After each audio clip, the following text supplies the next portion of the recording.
Hi everyone, Carla here with Opening Chocolate. I'm going to do a bar bits video today on white labeling and private labeling.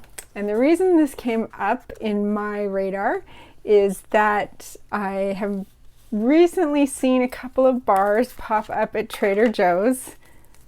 These two bars.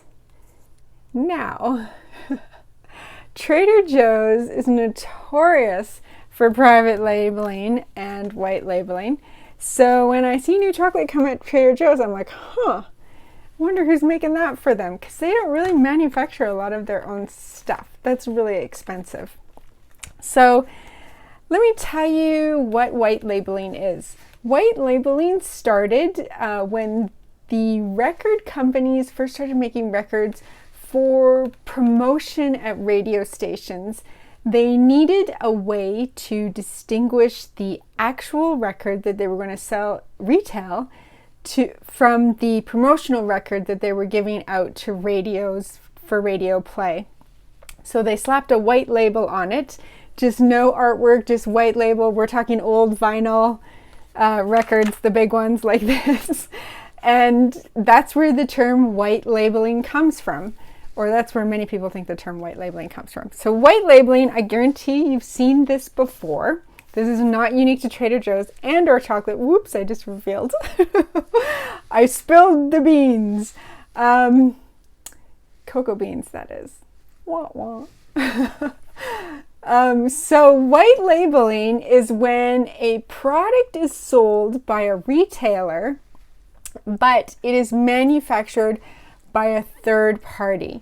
And white labeling is when the only thing they change is the label on the outside. So they start with a blank slate, a white label, and put their branding on it, which is, you can see, this is what Trader Joe's has done. The other thing, private labeling, is a little bit different, where it is a retailer sells a product exclusively manufactured for them by a third party. So in that case, they don't, in private labeling, they specify the ingredients going in, they specify the labeling, they can specify everything about the product. So that's the difference between white labeling and private labeling. Basically, who specifies what the product itself will be.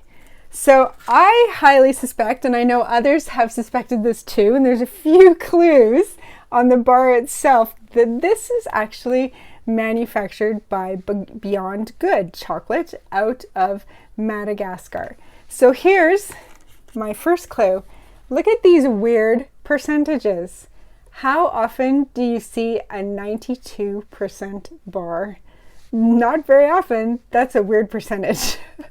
The other thing is, look at this. Look at what's front and center on the Madagascar or Beyond Good. This is my old, this is the same company. They used to be called Madagascar. Now they're called Beyond Good. I didn't have a new Beyond Good bar. The only one I had was a Uganda, and it doesn't have this beautiful little lemur on it. They have a lemur on their packaging because they're manufactured and made in Madagascar, where lemurs are native. Now take a look at this one. Look at this label. Do you see anything hiding in the grass? It's a lemur. Now, if you were to open up and compare these two bars, they actually look really similar on the inside. And if you taste them, they'd probably be very similar too. Now with craft chocolate, there can be some differences. It's not going to be as the sameness that you get with every Hershey bar. Craft chocolate is going to change a little bit, but they're going to be pretty similar, that most people would tag them as the same bar if they were tasting them blind together. So Trader Joe's, I believe, has white labeled Beyond Good Pure Dark 92% bar into their own brand here for sale at their store.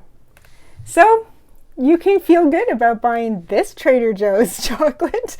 I can't say that about the rest, but I suspect that this is one of the better ones that you can buy off their shelves. And that is what white labeling is. And you see this all the time at stores like Walmart and Costco and Target. White labeling and private labeling is all over the place. So that's my information for today's Bar Bits video. I hope that you find that interesting or helpful or something to do as you go out and buy some chocolate at Trader Joe's and compare it to your Beyond Good 92% dark. Let me know what you think. Are they the same or not? And while you're doing that, make sure to subscribe and to like this video so that we can hang out next week and talk more chocolate together. We'll see you then.